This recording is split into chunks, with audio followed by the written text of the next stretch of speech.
একটি খবরে নজর রাখতেই হচ্ছে, তোলাবাজি তৃণমূল নেতার অভিষেক বন্দ্যোপাধ্যায়ের নামে। তোলাবাজি তৃণমূল নেতার, তোলাবাজির অভিযোগে গ্রেফতার তৃণমূল নেতা কৌশিক সরকার। নিউ টাউনের টিএমসি নেতা কৌশিক সরকার, তোলাবাজির অভিযোগ। প্রতিনিধি অনুপ এই মুহূর্তে আমাদের সঙ্গে রয়েছে। অনুপ, কিভাবে প্রকাশ্যে এলো? অভিষেক বন্দ্যোপাধ্যায়ের যে প্যাট সাপ্লাই কিন্তু একেবারে তোলাবাজির অভিযোগ এই তৃণমূল নেতা কৌশিক সরকারের বিরুদ্ধে, এবং এই অভিযোগ কিন্তু একাধিকবার যখন সামনে আসছিল, পরবর্তী ক্ষেত্রে আইনজীবী দ্বারস্থ হয় শেক্সপিয়ার সরণি থানা এলাকার এক বাসিন্দা। এর পরবর্তী ক্ষেত্রে লিখিত মর্মে অভিযোগ হওয়ার পরই শেক্সপিয়ার সরণি থানার পুলিশ গতকাল রাতে চিনার পার্ক এলাকা থেকে তাকে কিন্তু গ্রেপ্তার করেছে, এবং এই একাধিক ভুয়ো প্যাট ছাপিয়ে কিন্তু সেখানে অভিষেক বন্দ্যোপাধ্যায়ের এই প্যাট ছাপিয়ে কিন্তু একাধিক ব্যক্তির থেকে প্রতারণার অভিযোগ করেছে। সব মিলিয়ে কয়েক কোটি টাকা, 4 কোটি টাকার বেশি কিন্তু প্রতারিত করেছে এক ব্যক্তিকে, এমন যেমন অভিযোগ আছে, এবং তোলাবাজিও করেছিলাম, বহু অভিযোগ তার বিরুদ্ধে আছে। ইতিমধ্যেই শেক্সপিয়ার সরণি থানার পুলিশ গতকাল রাতের বেলা চিনার পার্ক এলাকা থেকে তাকে গ্রেপ্তার করেছে। আজকে তাকে ব্যাংক আদালতে পেশ করা হবে এবং পুলিশের পক্ষ থেকে নিজের হেফাজতে নেওয়ার আবেদন জানানো হয়েছে। কারণ এই যে কৌশিক সরকার, তার বিরুদ্ধে শুধুমাত্র এই প্রতারণা বা তোলাবাজি অভিযোগ নয়, এর আগে জমি দুর্নীতি নিউ টাউনে একাধিক অভিযোগ রয়েছে। সেই কারণে পুলিশের পক্ষ থেকে সেই বিষয়গুলো খতিয়ে যেমন দেখা হবে, এবং একাধিক ব্যক্তি বা নেতার নাম ভাঙিয়ে কিন্তু এইভাবে প্রতারিত করতে একাধিক ব্যক্তিকে এরকম বেশ কিছু তথ্য পেয়েছে, এবং অভিযোগ দায়ের হওয়ার পরে কিন্তু গতকাল রাতের বেলা শেক্সপিয়ার সরণি থানার পুলিশ তাকে গ্রেপ্তার করেছে। বেশ,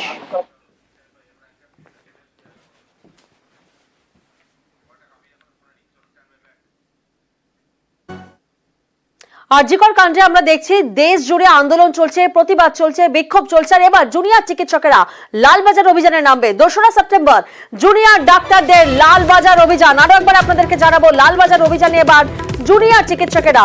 প্রতিনিধি অভিজিৎ এই মুহূর্তে আমাদের সঙ্গে রয়েছেন। অভিজিৎ, মূলত কোন কোন দাবিতে লালবাজার অভিযান? প্রিয়াঙ্কা, তাদের 5 দফা দাবি। আরজিকর হাসপাতালের জুনিয়র ডাক্তাররা যে আন্দোলনকারীরা, এবং তার সঙ্গে রাজ্যের বিভিন্ন সরকারি বেসরকারি হাসপাতালের যে জুনিয়র ডাক্তার, ইন্টার্ন, ছাত্রছাত্রীরা যারা West Bengal junior doctors front করে তুলেছে, তাদের দাবি যে অবিলম্বে যেন সঠিক বিচার এবং প্রকৃত দোষীদের শাস্তি, এবং 14ই আগস্ট রাতে আরজিকর হাসপাতালে যে দুষ্কৃতী হামলা হয়েছিল, সেই দুষ্কৃতী হামলায় পুলিশি নিষ্ক্রিয়তা, তার প্রতিবাদে, এবং এর সঙ্গে ছাত্রছাত্রীদের নিরাপত্তা, চিকিৎসকদের নিরাপত্তা, এই বিভিন্ন দাবিতে আগামী 2রা সেপ্টেম্বর লালবাজার অভিযানের ডাক দিয়েছে এই আন্দোলনকারী জুনিয়র ডাক্তাররা, এবং সেখানে সমস্ত স্তরের মানুষকে তারা আহ্বান জানিয়েছে, সিনিয়র ডাক্তারদেরকেও তারা আহ্বান জানিয়েছে সেই লালবাজার অভিযানে অংশ নেওয়ার জন্য। এবং সেখানে মূল দাবি হচ্ছে পুলিশ কমিশনার বিনীত গোয়েলের পদত্যাগ তারা দাবি করছেন। গত 14ই আগস্ট যে ঘটনা ঘটেছিল আরজিকর হাসপাতালে দুষ্কৃতী হামলা, সেই ঘটনায় পুলিশি নিষ্ক্রিয়তায় পুলিশ কমিশনার বিনীত গোয়েলের পদত্যাগ তারা দাবি করছেন। এছাড়াও আগামী 3রা সেপ্টেম্বর তারা রাজ্যের সমস্ত সরকারি বেসরকারি হাসপাতাল, প্রাইভেট চেম্বার কর্মরত যে সমস্ত সিনিয়র ডাক্তাররা রয়েছেন, সমস্ত ডাক্তারদেরকে তারা পেন ডাউন করার কথা আহ্বান জানিয়েছেন, অর্থাৎ কাজ না করার আহ্বান জানিয়েছেন আগামী 3রা সেপ্টেম্বর। আগামী 3রা সেপ্টেম্বর এই যে ডাক্তারদের পেন ডাউনের আহ্বান, সেক্ষেত্রে কি এমার্জেন্সি পরিষেবা বা আউটডোর পরিষেবা সেটা অব্যাহত থাকবে? প্রিয়াঙ্কা, সাধারণত এমার্জেন্সি পরিষেবায় বিঘ্নিত করার কথা আন্দোলনকারীরা বলছেন। তাদের বক্তব্যে পেন ডাউন, অর্থাৎ ওই সময় একটা নির্দিষ্ট সময় তারা ঠিক করে দেবেন, এবং সেই নির্দিষ্ট সময় সমস্ত চিকিৎসকদেরকে তারা আহ্বান জানাবেন পেন ডাউন। তবে সাধারণত এমার্জেন্সি পরিষেবায় এর কোনো প্রভাব পড়ে না। এমার্জেন্সি পরিষেবা এই আন্দোলনের কর্মসূচি থেকে বাইরেই রাখা হয়। প্রিয়াঙ্কা, আরজিকরে চিকিৎসককে ধর্ষণ, খুন, এই ইস্যুকে হাতিয়ার করে পথে নেমেছে বিজেপি। আক্রমণ করছে তৃণমূলকে, আর এর জবাব দিতে এবার পথে নামছে তৃণমূলও। মমতা বন্দ্যোপাধ্যায়ের নির্দেশ মতো ব্লকে ব্লকে তারা প্রচার করবে। প্রচারে তুলে ধরা হবে মহিলাদের জন্য তৃণমূল সরকার কি কি করেছে। নিশানা করা হবে বিজেপিকেও। আমি ছাত্রছাত্রী সমাজকে বলবো, আপনারা আগামী শুক্রবার কলেজের গেটে গেটে ফাঁসির দাবিতে, আন্দোলনের দাবিতে ছাত্রছাত্রীরা আন্দোলন করবেন। আমি আমাদের ব্লক প্রেসিডেন্টদের বলবো, সাথে ছাত্র যুব মহিলারাও থাকবে। শনিবার দিন সব ব্লকে ব্লকে মিছিল হবে, 31শে আগস্ট ধর্ণা হবে, মিছিল করে ধর্ণা হবে। শনিবার হাফ ছুটি, তাই বেলা 2টো থেকে 6টা পর্যন্ত ধর্ণা হবে, মিছিল হবে সব ব্লকে। বুধবার দলনেত্রীর নির্দেশ, বৃহস্পতিবার তৃণমূল কর্মীদের কাছে পাঠানো হলো দলীয় নির্দেশিকা। আরজি করে মহিলা চিকিৎসককে ধর্ষণ খুন নিয়ে তোলপাড় গোটা দেশ। রাজ্যের বিভিন্ন প্রান্তে এখনো চলছে প্রতিবাদ। এই ইস্যুকে হাতিয়ার করে তৃণমূল সরকারের বিরুদ্ধে সুর চড়াচ্ছে বিরোধীরা, যার জবাব দিতে এবার পথে নামছে তৃণমূল। শুক্রবার কলেজে কলেজে ছাত্রদের জমায়েত, শনিবার ব্লকে ব্লকে মিছিল এবং অবস্থান কর্মসূচি, রবিবার প্রতি ব্লকে মিছিল এবং ধর্নায় বসবে তৃণমূলের মহিলা ব্রিগেড। একতরফা একটা অর্গানাইজড একটা বাজে ক্যাম্পেন আমাদের বিরুদ্ধে আসছে, যেখানে সারা দেশে এই ধরনের ঘটনা ঘটছে।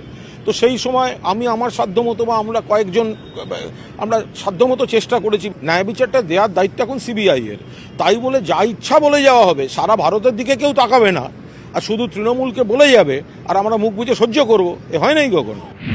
বাড়ি বাড়ি গিয়ে তৃণমূলের নেতা কর্মীরা প্রচার করবেন, বলবেন আরজি করের ঘটনাকে হাতিয়ার করে বিরোধীরা ভুল বোঝাচ্ছে। গ্রামে গ্রামে এই দায়িত্ব সামলাবে তৃণমূলের মহিলা সংগঠন। নারী নিরাপত্তায় তৃণমূল সরকার কি কি করেছে সেটা প্রচার করা হবে। লক্ষ্মীর ভান্ডার, কন্যাশ্রীর মতো প্রকল্পের কথাও তুলে ধরা হবে। আরজি করের ঘটনায় তৃণমূলের অবস্থান সবার কাছে স্পষ্ট করতে হবে। সবাইকে বোঝাতে হবে তৃণমূল বিচার চায়, দোষীর ফাঁসি চায়। এও বলতে হবে আরজি কর নিয়ে রাজনীতি করতে চাইছে বিজেপি। সাংসদ, বিধায়ক, নেতা সবাইকে নিজেদের এলাকায় নিয়মিত প্রচার এবং জনসংযোগে জোর দিতে হবে।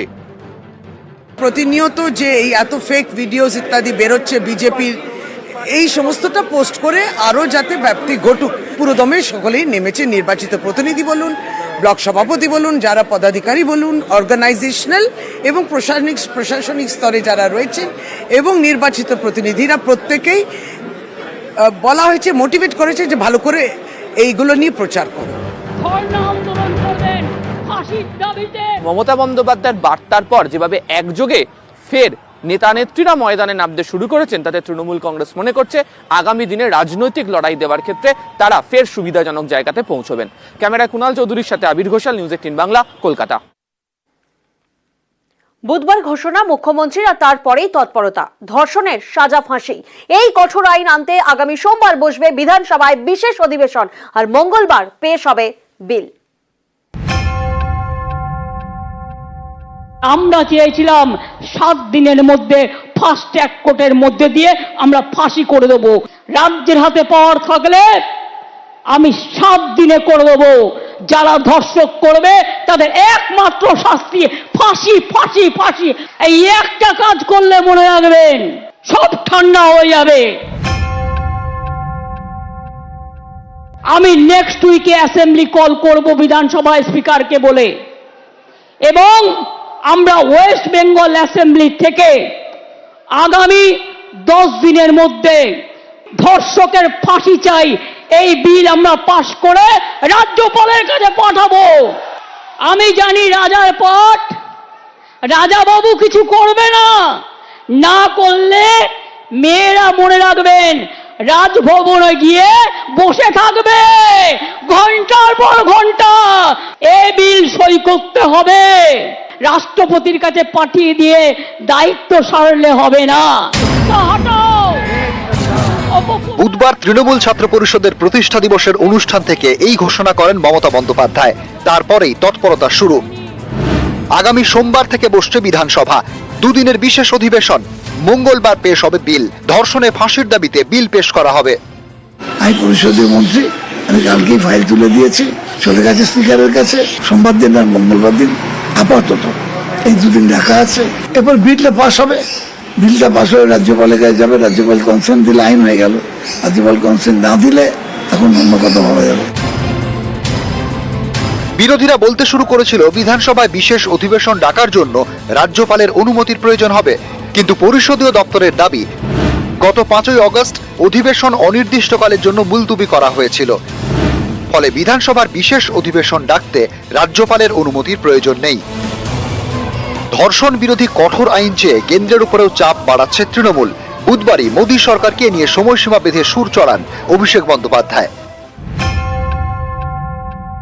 তারা বলছে দাবি 1, দফা 1 মুখ্যমন্ত্রীর পদত্যাগ। আমি বলি দাবি 1, দফা 1 ধর্ষণ বিরোধী আইন যদি আগামী 3-4 মাসের মধ্যে ভারতবর্ষের কেন্দ্রের সরকার প্রণয়ন না করে, তাহলে দিল্লিতে বৃহত্তর আন্দোলন তৃণমূল কংগ্রেস করবে। আমরা কেন্দ্রকে দলগতভাবে চিঠি লিখব, আমাদের রাজ্যের মুখ্যমন্ত্রী ইতিমধ্যেই চিঠি লিখেছে। কেন্দ্রের সরকার যদি এই আইন না আনে তাহলে প্রাইভেট মেম্বার বিলের মাধ্যমে আমি এই আইন মুভ করব দিল্লির সাংসদ। কুৎসা হটাও। নিউজ 18 বাংলা।